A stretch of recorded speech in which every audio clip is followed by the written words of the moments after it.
Assalamualaikum kawan-kawan semua. Okey, menu kali ni perkongsian saya. Daging lembu banyak, kita buat serunding. Okey, ini serunding daging lembu ya. Okey, cara saya buat ni adalah cara orang dulu-dulu. Okey, kita cili kering tu kita kisahlah. Kalau orang dulu-dulu orang guna batu giling. Okey, macam saya ni saya kisah dah. Okey, batu giling dah tak ada dah, batu tumbuk ada. Okey, cuma saya kekalkan adalah resepi dia ya, resepi arwah mak mertua saya. Orang dulu-dulu resepi dia saya masih guna resepi orang dulu-dulu, dan yang tiada pada serunding orang lain ialah arwah mak mertua, dia potong kecil-kecil halus cili kering ya.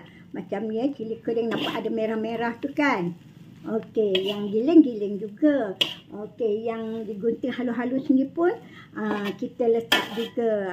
Tujuan dia biar serunding kita ni nampak berseri gitu.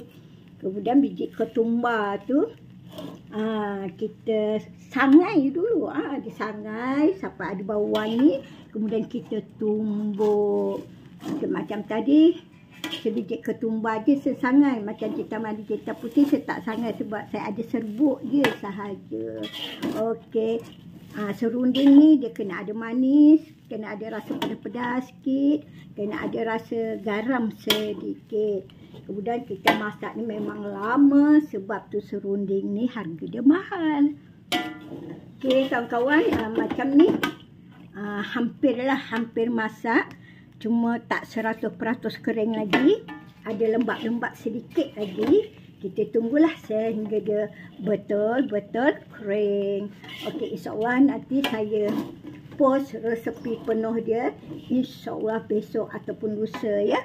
Okey kawan-kawan, terima kasih kerana sudi menonton video ini. Bye.